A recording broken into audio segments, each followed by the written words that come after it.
He caught me where I never should have been, inside his room, surrounded by secrets I wasn't meant to see.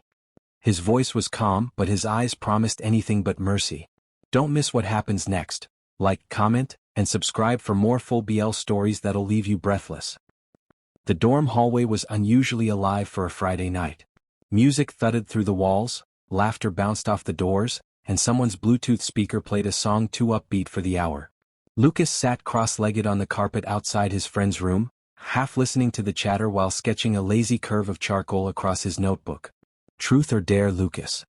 Naya's voice sliced through the noise. He didn't even look up. Truth. Groans filled the circle. Boring, someone complained. You've been picking truth all night, Naya said, leaning forward with a wicked grin. Come on. Live a little. Lucas rolled his eyes but smiled. Fine. Dare. That was all they'd been waiting for.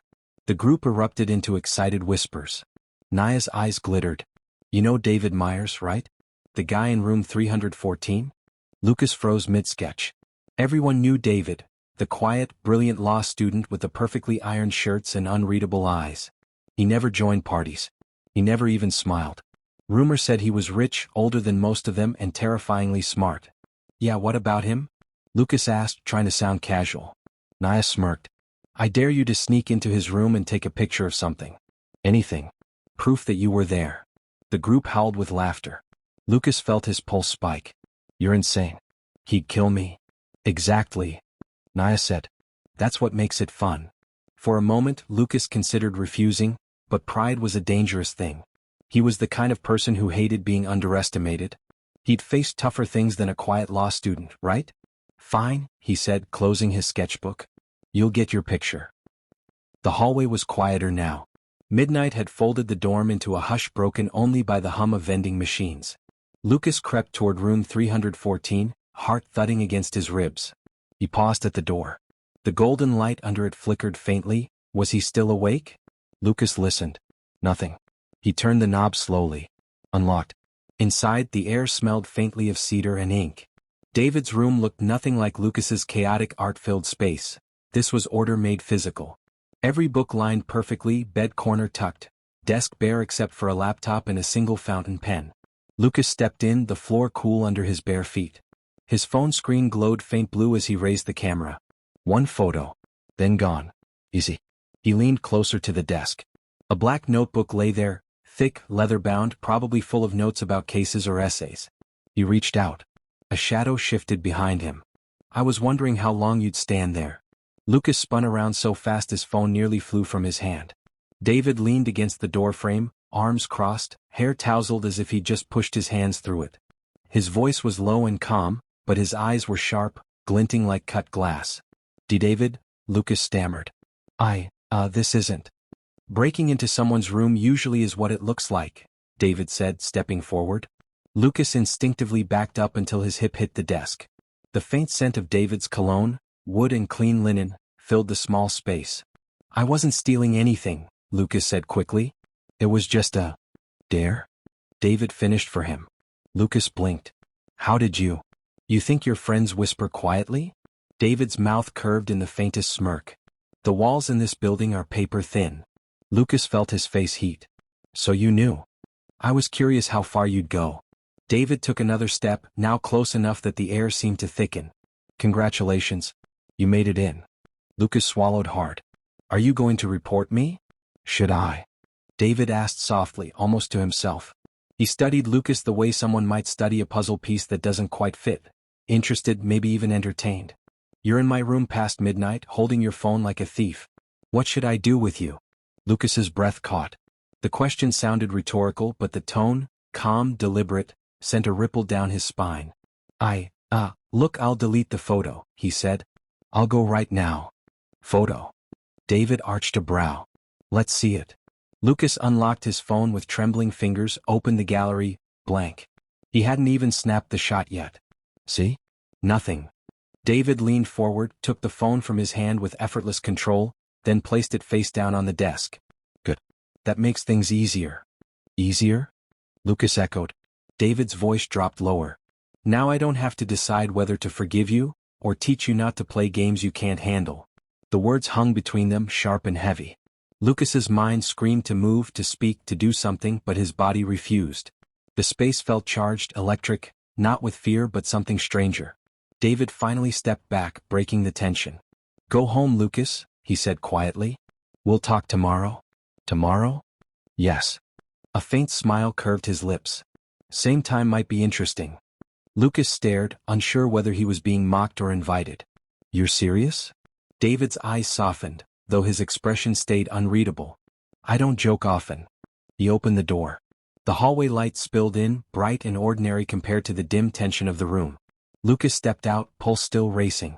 When he glanced back, David was still at the doorway, one hand braced against the frame, watching him with that calm, unnerving gaze. "Good night, rule breaker," David said and shut the door. Lucas didn't sleep that night. He lay in bed staring at the ceiling, replaying every second. The way David's voice had dipped when he said "teach you," the way his gaze had lingered like he was reading something Lucas couldn't see. It was ridiculous. Embarrassing. And yet, his stomach twisted with something that wasn't regret. By morning, Naya was hammering on his door for the photo proof. "So," she demanded, "did you get it?" Lucas simply handed her his phone. "No picture." "What? You chickened out?" He met her eyes and forced a smile. "Let's just say, I got caught." She laughed, thinking he was joking. Lucas didn't correct her. When she finally left, he glanced toward the hallway, toward room 314. The door was closed, silent as always. But Lucas couldn't shake the feeling that on the other side, David was thinking the exact same thing he was. This wasn't over. Lucas spent the next day trying to convince himself it had all been a strange dream. But every time he passed the hallway that led to room 314, reality reminded him otherwise. David's door remained closed, perfectly still, like the man himself. "Forget it," he muttered to himself as he gathered his art supplies. "It's over. He's not going to call me out." He wanted to believe that. Except at exactly 8 that evening, a message appeared on his phone. "David Myers, 314. No explanation. No emoji. Just the words, clean and final like a court summons. Lucas's stomach twisted. For 10 minutes he paced his room, debating whether to go. Finally, curiosity, that same reckless spark that had gotten him in trouble, won. When David opened the door, he was dressed in casual clothes this time. A soft gray t-shirt, sleeves rolled up, hair slightly tousled. It made him look less like an untouchable law student and more human. "Right on time," David said, stepping aside to let him in. Lucas hesitated. "You said we'd talk, not?" "Exactly. Talking," David interrupted, shutting the door. "But first, you'll do something for me." Lucas blinked. "What kind of something?" "Consider it a punishment." The word made Lucas's pulse quicken again, but David's tone wasn't cruel. It was calm, deliberate, the kind of tone that didn't invite argument. David motioned toward the bookshelf. "Everything in that case is dusty. You'll clean it?" "That's it?" Lucas asked, caught between relief and disbelief. "For now," David said, sitting down at his desk. "Actions have consequences, Lucas. I'm not above teaching that." Lucas sighed and picked up a cloth from the desk. The first few minutes passed in silence, broken only by the soft sound of him wiping the shelves. He could feel David's eyes on him from behind, not constantly but enough to make his skin warm. He tried to act unaffected. "You know, most people would just yell or report me." "I'm not most people," David replied simply. "Besides, yelling rarely teaches anything." Lucas glanced over his shoulder. "And what exactly are you trying to teach me?" David's gaze held his for a beat too long. "Boundaries. Maybe patience. Maybe both." Lucas laughed nervously. "You sound like my high school principal." "Do I?" A small smile touched David's lips. "Then maybe you've met one who enjoyed his work too much." The exchange hung between them, light on the surface but edged with something else. When Lucas finished the shelves, David stood and inspected his work like a professor grading a paper. "Acceptable," he said. "You'll come back tomorrow. Same time." Lucas frowned. "To clean again? Unless you'd rather I report the incident." "Of course not," Lucas said quickly. David nodded. "Then it's settled." Over the next few days the ritual continued. Each evening Lucas would show up at 8. Sometimes David made him straighten books. Other times he simply asked him to sit quietly while he worked, claiming he wanted company that doesn't talk too much. It was strange, and yet, somehow, it became the highlight of Lucas's day. One night as Lucas was dusting the window ledge he asked, Why do you even let me come here? You don't seem like the type who likes people around. David looked up from his notes. I don't. But you're different. Different how? David's gaze softened. You don't fill silence with noise. You let it breathe. Lucas turned back to the window, hoping David couldn't see the small smile tugging at his lips. They didn't speak for a while after that. The quiet wasn't awkward, it was charged like the air before rain. On the fifth evening it rained. The sound of water tapping against the window filled the room, rhythmic and gentle. Lucas arrived drenched from running through the courtyard. His shirt clung to him, hair dripping onto his forehead. David looked up, expression unreadable. You walked in the rain? It started halfway here, Lucas said, shivering slightly. I didn't think it'd get this bad. Without a word, David stood and handed him a towel from his closet. Here. Thanks, Lucas murmured, drying his hair. When he glanced up, David was still watching him, not with cold judgment this time but something softer. Concern maybe. You should have waited until it stopped, David said quietly. Then you'd think I chickened out. David's lips curved faintly. I wouldn't. Yeah, you would. The smile deepened just slightly before David turned away, pretending to check his laptop. Sit down before you drip all over my floor. Lucas sat, towel still over his shoulders. The air between them felt heavier than the storm outside. After a long pause, David said, You know, when you first broke in here, I thought you were just another careless kid looking for trouble. Am I not? Lucas teased softly. You are, David admitted. But you're also interesting. Lucas tilted his head. Interesting enough to keep punishing? That earned a low laugh from David, quiet, genuine. Let's call it something else now. What then? Spending time. Lucas felt his chest tighten at the simplicity of it. They sat like that for a while, just the two of them, surrounded by rain and quiet, both pretending they weren't aware of the invisible line they were walking. When Lucas finally stood to leave, David followed him to the door. Same time tomorrow? He asked. Lucas hesitated. You're not serious about keeping this up, are you? I don't do anything I'm not serious about, David said. Their eyes met, and for a brief moment, the silence between them said everything words couldn't. Lucas nodded slowly. Then, tomorrow. As he stepped into the hallway, David called out softly, Lucas. He turned. David's expression was unreadable again, but his voice held a warmth that hadn't been there before. Don't get caught in the rain next time. Lucas smiled. No promises.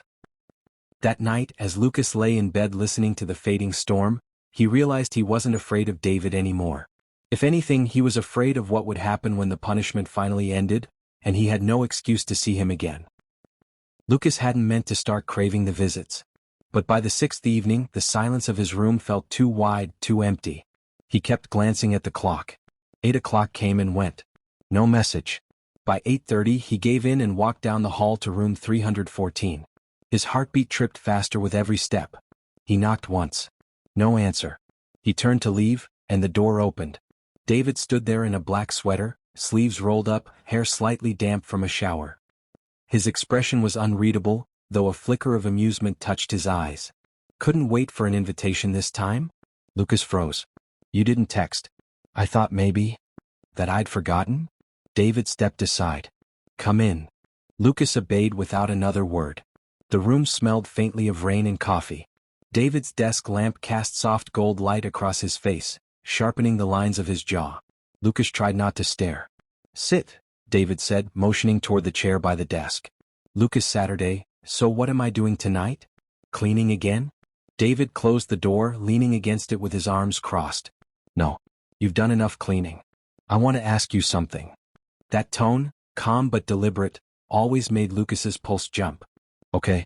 David studied him for a moment. Why did you come back? Really? Lucas blinked. You told me to. I told you to come at 8. You showed up 30 minutes late without being asked. His gaze sharpened. That's not obedience. That's choice. Lucas shifted uncomfortably. Maybe I just didn't want you thinking I was scared. David's lips curved faintly. You're scared. You just hide it better than most. The words landed like a challenge. Lucas bristled. You don't know me. No, David said quietly, stepping closer. But I'd like to. Lucas's throat went dry. You're playing with me again. Maybe. David leaned down, resting one hand on the back of Lucas's chair, close enough for Lucas to feel his breath. You came into my space, Lucas. Now you keep returning to it. Tell me why. Lucas forced a shaky laugh. You're intimidating. Maybe I enjoy the thrill. Or maybe you like being seen. That struck deeper than he wanted it to. David's voice dropped lower. You hide behind jokes, noise, people. But when you're here, you don't have to. Lucas turned his face away. You sound like you're analyzing me. Observation, not analysis. Feels the same. David moved closer, just enough that Lucas could feel the warmth radiating from him. Then tell me to stop. Lucas hesitated. His heart was pounding hard enough to hurt. He could tell David to move, should tell him. But the words refused to come. David smiled faintly as if he could read the answer in the silence. That's what I thought. He finally straightened, giving Lucas room to breathe. You can go if you want. Lucas stayed seated. You're enjoying this, aren't you? David turned toward his desk. Maybe. But so are you. The quiet that followed wasn't awkward. It was alive, pulsing with something neither wanted to name. The next evening, Lucas told himself he wouldn't go back. He'd skip one night, break the rhythm, prove he wasn't caught in whatever strange pull David had over him. By 8:15 he was outside 314 again. He knocked softly. The door opened before he could even drop his hand. David looked mildly amused. You're predictable. I wasn't going to come, Lucas said defensively. But you did. Don't sound so smug about it. David's voice softened. I'm not. I'm glad. That word, glad, threw him off balance. It wasn't teasing. It wasn't dominant. It was genuine. Why? Lucas asked quietly. David stepped aside, letting him in. Because I wasn't sure you'd want to anymore. Lucas frowned. Why wouldn't I? David didn't answer right away. He moved to the desk, picking up the leather notebook Lucas had almost photographed that first night.